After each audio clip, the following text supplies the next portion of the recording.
Oke, pertanyaan lagi. Apakah yang trading saham itu pegang sahamnya dari OP sampai close? Apakah yang trading forex pegang barangnya sejak OP sampai close? Sama saja dengan trading di binary, bos. Saya pengen kaya, minta duit dong 1M. Gue mau bahas. Ini pertanyaan yang menurut gue nyebelin banget ya. Hai guys, welcome to Jawab-Jawab Tipis. Dan di video kali ini kita akan jawabin pertanyaan-pertanyaan komentar-komentar yang muncul di video gue belakangan ini. Langsung aja kita mulai. Pertanyaan yang pertama. Dari video yang tentang binary option ya. Terima kasih pencerahannya gitu ya. Makasih sama-sama mas. Terima kasih buat kalian udah nonton tentang video binary option itu. Memang sekarang lagi rame banget. Cuman di situ gue nggak menyalahkan beberapa pihak ya. Tapi itulah tanggung jawab kita nih sebagai trader dan sebagai investor untuk paham apa yang harus kita pilih, konsekuensinya seperti apa. Jadi jangan FOMO, jangan ikut-ikutan. Gue main binomo, profit 3 juta. Alhamdulillah bisa di WD. Puji Tuhan, kalau misalnya kalian tuh berhasil cuan dari binary option, gak ada yang salah. Karena it's just a game ya, it's just a business. Pasti ada yang menang, pasti ada yang kalah gitu. Tapi memang akan ada limit dimana kalian tuh pasti akan dilirik juga nih sama broker-brokernya. Kalian akan ditandain.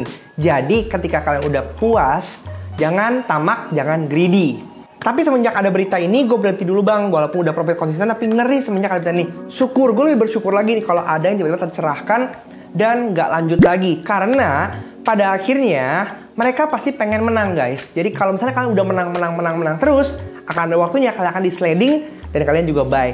Jangan sampai semua profit yang udah kalian kumpulkan selama ini akhirnya hilang dalam beberapa detik aja. Kebanyakan publik yang iri bos. Sebenarnya bukan iri ya, tapi lebih ke realita gitu. Banyak korban, banyak yang sampai memutuskan untuk kena mental, mereka ngambil pinjol, mereka berharap ini adalah sebuah investasi yang bagus, tapi ternyata mereka ditipu, mereka jadi kalah, bahkan hidupnya hancur.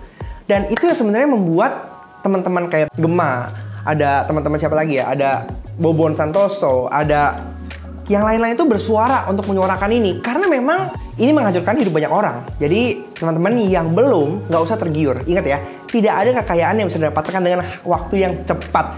Semua itu butuh proses.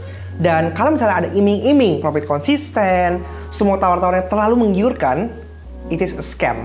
When it is too good to be true, it is definitely not true. Ingat statement itu. Kak, aku udah upload karya sendiri 2-3 item, tapi tidak ada yang like kayak gitu. Kayak nggak direkomendasiin gitu. Caranya gimana kak? Oke, ingat ya bahwa kalau kita bikin NFT itu tuh nggak semata-mata kita upload kemudian kita berharap ada yang beli. Fungsi dan utilitas dari NFT itu apa? Karena utilitas itu penting untuk menjadi dasar fundamental kenapa orang beli NFT kamu. Dan yang lebih penting lagi adalah komunitas. Apakah kamu saat itu mempunyai komunitas yang suka dengan apa yang kamu lakukan? Jadi catat dua hal itu. Subscribe gratis, fee masuk ke YouTuber, wok yang nonton gini-gini aja hidupnya. Oke, gue mau bahas. Ini pertanyaan yang menurut gue nyebelin banget ya. Kalau misalnya lu ngerasa hidup lu gitu-gitu doang, do something ya. Apa gunanya lu komentar seperti ini? Memang kalau misalnya kalian bikin konten, itu nggak butuh research, nggak butuh preparation, nggak butuh pre-production, nggak butuh production, nggak butuh post-production. Semua itu waktu bos. Ya, ketika lu udah mengalokasikan itu, dan kalian tuh juga mendapatkan ilmu di sini kan. Kalau kalian nggak dapat ilmu, ya tinggal kalian close. Nggak usah ribet, nggak usah komplain. Oke? Tapi kalau misalnya kalian mau ngerasa bahwa YouTuber itu dapat uang dari apa yang mereka lakukan, that's the game. Itulah bagaimana kreator ekonomi itu bisa membantu kita. Jadi kalau kalian ngerasa iri, do something about it. Jangan cuma komplain, jangan cuma komen, jangan cuma iri. Karena itu nggak akan merubah hidup kalian menjadi lebih baik lagi. Oke? Please, for your information, ketika seorang YouTube creator membuat konten, proses monetisasinya juga panjang.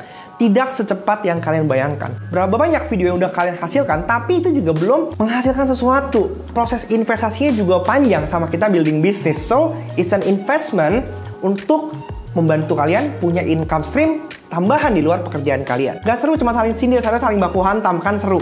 Jangan kayak gitu. Ingat bahwa mau asuransi dan Traders Family sama-sama ikon yang membuat industri trading di Indonesia itu menjadi lebih baik lagi. Masing-masing itu punya point of view masing-masing, punya style yang berbeda. Jadi akan lebih baik kalau dulu itu saling support dan gak saling sindir. Itu yang menjadi harapan gua ya. Hopefully kalian juga setuju dengan point of view gua. Kalau misalnya kalian setuju, tulis komen di bawah dan support mereka untuk mengembangkan industri trading di Indonesia itu lebih baik lagi. Saya pengen kaya, minta duit dong 1M. Saya juga pengen kaya. Ada yang mau sumbang saya nggak? Kalau misalnya kalian pengen nyumbang saya, di kolom description ada namanya beliin saya kopi ya. Simple, cuma 20.000 doang dari kalian itu bisa membantu hidup gue untuk menjadi lebih baik lagi ya. Buat kamu yang komentar, coba kalian tulis di kolom komen, kenapa gue harus memberikan lu 1M. Kalau misalnya gue kasih lu 1M, uang 1M itu mau dipakai buat apa? Karena percuma aja kalau misalnya lu nggak paham cara mengolah 1M itu, pada akhirnya akan habis, lu pakai buat foya-foya, lu pakai buat beli supercar, lu pakai buat beli iPhone baru. Tapi nggak menghasilkan apa-apa, apalagi kalau dicemplungin ke dalam binomo. Pusing deh gue, ngapain? Oke, pertanyaan lagi. Apakah yang trading saham itu pegang sahamnya dari OP sampai close? Apakah yang trading forex pegang barangnya sejak OP sampai close? Sama saja dengan trading di binary, bos. Ini dia. Ketika kalian membeli sebuah saham, kalian tuh tercatat kepemilikannya di bursa. Oke? Jadi, walaupun kalian nggak megang bentuknya secara real, secara dokumentasi, kalian tuh tercatat sebagai pemegang saham. Kalian bisa cek ke RTI ya. Misalnya orang beli saham, kalian tuh bisa ngelihat track loh, berapa banyak lot yang dia punya, kepemilikannya, percentage-nya. Jadi jangan disamain sama binary, bos ya. Coba research lagi, perdalam lagi pengetahuannya, jangan asal ngomong, kasihan. Kalau misalnya kalian asal ngomong kayak gini, kelihatan gitu loh, literasi kalian tuh ada di mana ya. Lalu soal forex, apakah kita pegang barangnya?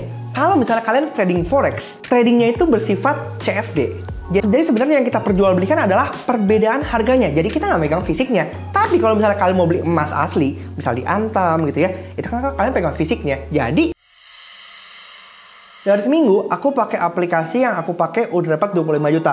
Cobain APK-nya udah aku share di channel ini. Nah ini nih. Nih tiba-tiba komen yang bikin kalian tuh nyemplung, jatuh, masuk ke dalam ketamakan kalian sendiri. Jadi kalau misalnya ada tipe komen seperti ini komen-komen yang kalian senyumin aja. Karena tipe-tipe scam yang kayak gini. Ya, perhatiin. Oke, segitu dulu aja video jawab-jawab tipis kali ini. Buat kalian yang masih punya pertanyaan, silahkan tulis di kolom komen.